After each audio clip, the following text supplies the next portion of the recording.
சமீபத்தில் ஒரு ஹிந்தி படமாக வெளியாகி பெரிய வரவேற்பு பெற்ற துரந்தர் திரைப்படத்தை பற்றி தான் பார்க்க போகிறோம். 1999ஆம் ஆண்டு காந்தஹார் விமான கடத்தல் சம்பவத்திலேருந்து இந்த கதை தொடங்குது.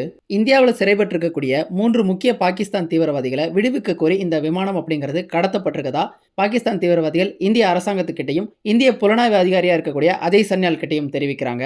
அஜய் சன்யாலுக்கு இந்த தீவிரவாதிகளை விடுவிக்கிறதுல உடன்பாடு இல்லை. இருந்தாலும் இந்திய அரசாங்கமும் அவரும் மக்களுடைய உயிரை காப்பாற்றணும் அப்படிங்கிறதுக்காக வேற வழி இல்லாமல் அந்த தீவிரவாதிகளை விடுவிக்கிறாங்க.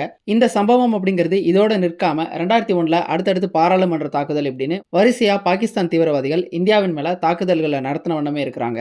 ஒவ்வொரு முறையும் பாகிஸ்தான் தீவிரவாதிகள் தாக்குதல்களை நடத்தின பிறகு நாம எதிர்வினை ஆற்றுறதுக்கு பதிலா நாம அவங்களுக்கு ஒரு அடி முன்னாடி இருக்கணும் அப்படின்னு அஜய் சன்யால் நினைக்கிறாரு. இதை நாம செய்யணும் அப்படின்னா பாகிஸ்தான்ல தீவிரவாதத்தினுடைய அந்த ஆணிவேருக்குள்ள நாம ஊடுருவணும் அப்படின்னு அஜய் சன்யால் ஒரு திட்டத்தையும் முன்வைக்கிறாரு. அந்த திட்டத்திற்கு பேர் தான் துரந்தர்.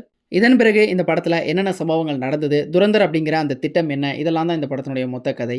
இந்த படத்தினுடைய ஒரு தனித்துவமான சிறப்பு என்னன்னா இந்த படத்தினுடைய களமும் இந்த களத்துக்கு இவங்க அமைச்சிருந்த பொருத்தமான திரைக்கதையும் தான். முதல்ல இந்த படத்தினுடைய களத்தை பற்றி சொல்லணும். நாம பொதுவாக நிறைய ஸ்பை த்ரில்லர் படங்கள் பார்த்துருப்போம். பாலிவுட்லேயே கூட நிறைய ஸ்பை த்ரில்லர் படங்கள் வந்திருக்குது. ஆனால் அந்த படங்கள் எல்லாம் பார்த்தீங்க அப்படின்னா முழுக்க கற்பனையாகவும் ஃபேண்டசியாகவும் இருக்கும். யதார்த்தத்திலிருந்து கொஞ்சம் தள்ளி இருக்கக்கூடிய படங்களாக இருக்கும். ஆனால் இந்த படம் இது ஒரு ஸ்பை த்ரில்லர் படமாக இருந்தாலுமே கூட இந்த படத்தை முடிஞ்ச அளவுக்கு உண்மைக்கு நெருக்கமாக நம்பகத்தன்மையோட சித்தரிச்சிருக்கிறாங்க. ஒரு முழு கதையும் பாகிஸ்தான்லேயே நடக்கிற மாதிரியான அந்த களத்தை கொண்ட நிறைய இந்திய படங்கள் வந்தது கிடையாது. நெருங்கிய உதாரணத்தை யோசிச்சு பார்த்தா கூட விஸ்வரூபம் மாதிரியான ஒரு சில படங்கள் தான் இந்த அம்சத்தை கொண்டிருக்கும். அந்த வகையில் பார்க்கும் பொழுது இந்த படத்தினுடைய களம் அப்படிங்கிறது வித்தியாசமான புதுமையான ஒரு களம் தான். இந்த கதை வெறுமனே பாகிஸ்தானில் நடக்குதுன்னு சொல்லிட்டு போகாம அதை சித்தரிச்சிருந்த விதம் நமக்குள்ள ஒரு பிரமிப்பை உருவாக்கக்கூடிய வகையில இருந்தது அப்படின்னு சொல்லலாம். உதாரணமா பாகிஸ்தான்ல இருக்கக்கூடிய அந்த லியாரி அப்படிங்கிற அந்த நகரத்தை அவங்க சித்தரிச்சிருந்ததாகட்டும், அந்த லியாரி நகரத்துக்குள்ள இருக்கக்கூடிய மனிதர்கள், அங்க வரக்கூடிய கதாபாத்திரங்கள், அங்க நடக்கக்கூடிய அந்த திருமணங்கள், இதெல்லாத்தையுமே பார்க்கும் பொழுது இது உண்மையா அப்படிங்கிறது நமக்கு தெரியாது. ஏன்னா நம்ம லியாரி அப்படிங்கிற அந்த நகரத்துக்குள்ள நம்ம போய் பார்த்தது கிடையாது. ஆனா இந்த படத்துல நாம அதை பார்க்கும் பொழுது அங்க இப்படிதான் இருக்குமோ அப்படின்னு நாம நம்பக்கூடிய வகையில அந்த காட்சிகளை சித்தரிச்சிருந்தாங்க. இது இந்த படத்தினுடைய ஒரு பெரிய பலம் அப்படின்னு சொல்லலாம். அடுத்ததா இந்த படத்தினுடைய திரைக்கதை. சமீபத்தில் வரக்கூடிய படங்கள்ல பாத்தீங்க அப்படின்னா அத்தியாயமா ஒரு கதையை சொல்றது அப்படிங்கிறது வழக்கமாகிட்டே வருது. ஆனா இந்த படத்துல இது வெறுமனே சம்பிரதாயமா இல்லாம இந்த அத்தியாய பெயர்கள் அப்படிங்கிறது அர்த்தபூர்வமா அடுத்தடுத்து வரக்கூடிய காட்சிகளுக்கும் இந்த திரைக்கதைக்கும் வலு சேர்க்கிற விதத்துல தான் இருந்தது அப்படின்னு சொல்லலாம். இந்த ஒட்டுமொத்த படத்தையும் பார்த்து முடிக்கும் பொழுது அந்த அத்தியாய பெயர்கள் அப்படிங்கிறது இட் ஆல் மேட் சென்ஸ் அப்படிங்கிற அந்த உணர்வு தான் நமக்குள்ள கடத்துது. அடுத்ததா இந்த படத்தினுடைய காட்சி அமைப்புகளை பற்றி சொல்லணும். இந்த படம் ஆரம்பிக்கும் பொழுதே ஒரு 5 நிமிஷத்துக்கெல்லாம் நாம கண்டிப்பாக ஒரு நல்ல சுவாரஸ்யமான படத்துக்கு வந்திருக்கோம் அப்படிங்கிற அந்த நம்பிக்கையை உண்டாக்குற விதத்தில் தான் படத்தையே தொடங்கினாங்க. ஆரம்பத்தில் நடக்கக்கூடிய அந்த காந்தகார் விமான கடத்தல் சம்பவம் ஆகட்டும், அதை தொடர்ந்து பாராளுமன்ற தாக்குதல், அதுக்கப்புறம் கதாநாயகனுடைய அறிமுகம், அவர் அந்த லியாரி அப்படிங்கிற அந்த நகரத்துக்குள்ள நுழையிறது அப்படின்னு அடுத்தடுத்து வரக்கூடிய இந்த காட்சிகள் எல்லாமே அந்த உலகத்துக்குள்ள நம்மளை கூட்டிட்டு போற விதத்துல இருந்தது. படத்துடைய முதல் பாதியை பொறுத்தளவுக்கு இந்த கதை களத்தை அறிமுகப்படுத்தின பிறகு கதாநாயகன் எப்படி லியாரி அப்படிங்கிற அந்த நகரத்துக்குள்ள நுழையிறாரு, அங்க இருக்கக்கூடிய ஒரு முக்கிய கேங்ஸ்டரான ரெமான் தக்கேத் அப்படிங்கிற அந்த நபரனுடைய அந்த குழுவுக்குள்ள எப்படி இவர் இணையிறாரு, அவருக்கும் அங்க இருக்கக்கூடிய இன்னொரு கதாபாத்திரத்துக்கும் ஏற்கனவே இருக்கக்கூடிய அந்த பகை, இந்த காட்சிகள் எல்லாம் சுவாரஸ்யமாகவும் அதே நேரம் பல உப தகவல்களோடையும் நகர்த்தி இருக்கிறாங்க.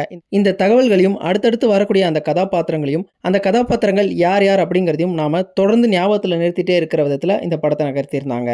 படத்துடைய 2ஆம் பாதியை பொறுத்தளவுக்கு முதல் பாதி கொடுத்த அளவுக்கு அந்த பரவசத்தை கொடுக்கலனாலுமே கூட 2ஆம் பாதியும் ஓரளவுக்கு சுவாரஸ்யமாவே இருந்தது. பாகிஸ்தான்ல அந்த ISIனுடைய நகர்வு, அங்க நிலவக்கூடிய அந்த பொலிட்டிக்கல் ஸ்ட்ரகிள், லியாரி அப்படிங்கிற அந்த நகரத்தை கைப்பற்றுறதுக்காக ஒவ்வொரு முக்கியஸ்தர்களுக்கும் இடையில் நடக்கக்கூடிய அந்த மோதல், அதோட கதாநாயகனுக்கு ஒரு முக்கியமான தடை இருக்கு. அந்த தடையை அவர் கலைஞ்சுதான் ஆகணும். ஆனா அதுக்கான சரியான நேரம் வர்ற வரைக்கும் அந்த தடையை அவர் காப்பாற்றியும் ஆகணும் அப்படிங்கிற ஒரு தருணம் வரும்பொழுது அவர் என்னென்ன முடிவுகளை எடுக்கிறாரு, அவர் எப்படியெல்லாம் காய் நகர்த்தி அதை செஞ்சு முடிக்கிறார் அப்படின்னு இந்த 2ஆம் பாதியிலுமே அந்த பரபரப்பை முடிஞ்ச அளவுக்கு தக்க வச்சிருந்தாங்க. அடுத்ததா இந்த படத்தினுடைய ஒரு பலமா ஒரு தனி சிறப்பா எனக்கு தோணுது இந்த படத்துல வரக்கூடிய கதாபாத்திரங்களும் அந்த கதாபாத்திரங்களுடைய வடிவமைப்பும் தான். அது கதாநாயகனுடைய கதாபாத்திரத்துல தொடங்கி வரக்கூடிய அடுத்தடுத்த கதாபாத்திரங்கள் எல்லாமே நல்லா இருந்தது. அது மாதவனுடைய கதாபாத்திரமாகட்டும், அதன் பிறகு கதாநாயகனுடைய கதாபாத்திரம், கதாநாயகனை பொறுத்தளவுக்கு ஒரு ஸ்பையா உள்ள போகக்கூடிய ஒரு கதாபாத்திரம். அவன் ஒரு அந்நிய நிலத்துல, தனக்கு பொருத்தமில்லாத ஒரு நிலத்துல, ஆனா அங்க உள்ளவன் அப்படிங்கிறத நம்ப வைக்கக்கூடிய ஒரு இடத்துல இருக்கணும். அதுக்கேற்ற அந்த நடிப்பையும் ரன்வீர் சிங் வெளிப்படுத்தியிருந்தாரு. அதே மாதிரி அந்த கதாபாத்திரமும் நல்லா வடிவமைக்கப்பட்டிருந்தது. அடுத்ததான் அந்த குழுவில் வரக்கூடிய சின்ன சின்ன கதாபாத்திரங்கள் கூட நல்லா இருந்தது. உதாரணமா உசேர்னு வரக்கூடிய அந்த கதாபாத்திரமாகட்டும், டோங்கா அப்படின்னு வரக்கூடிய அந்த ஒரு கதாபாத்திரம். அடுத்ததா ஒரு இன்ட்ரெஸ்டிங்கான கேரக்டரா SP சௌத்ரி அஸ்லாம்னு போலீஸாக வரக்கூடிய சஞ்சய் தத்தோடைய கேரக்டர். அந்த கேரக்டருடைய நோக்கம் அப்படிங்கிறது படம் முழுக்க ஒன்றே ஒன்று தான். ஒரு குறிப்பிட்ட கம்யூனிட்டியை வைப் அவுட் பண்ணணும் அப்படிங்கிற ஒரு நோக்கத்தோட தான் அந்த ஒரு கதாபாத்திரம் செயல்படுவார். அப்படி இருந்தாலுமே கூட அந்த கதாபாத்திரத்தையும் ஒரு டெட்லியா அதே நேரம் கொஞ்சம் ஹியூமர் கலந்த ஒரு கதாபாத்திரமா வடிவமைச்சிருந்தாங்க. அதுவும் இன்ட்ரெஸ்டிங்கா இருந்தது. அடுத்ததா இந்த படத்திலேயே ஒரு சிறப்பான கதாபாத்திரம், ஒரு ஷோ ஸ்டீலர் அப்படின்னா அக்ஷய் கண்ணா பெர்ஃபார்ம் பண்ணியிருக்கக்கூடிய அந்த ரமான் தகேத் அப்படிங்கிற அந்த ஒரு கதாபாத்திரம் தான். கதாநாயகன்லேருந்து தொடங்கி எல்லா கதாபாத்திரத்தையுமே ஓரம் கட்டிட்டு இவர் தான் அங்கே முன்னணியில் நிற்கிற மாதிரியான ஒரு கதாபாத்திரம் அது. அந்த கதாபாத்திரம் வடிவமைச்சிருந்த விதமா அல்லது அக்ஷய் கண்ணாவுடைய பெர்ஃபார்மன்ஸ் அப்படி நமக்கு தோண வைக்குதா அப்படிங்கிறதே தெரியாத வகையில் ரெண்டும் கலந்ததா அந்த ஒரு கதாபாத்திரம் இருந்தது.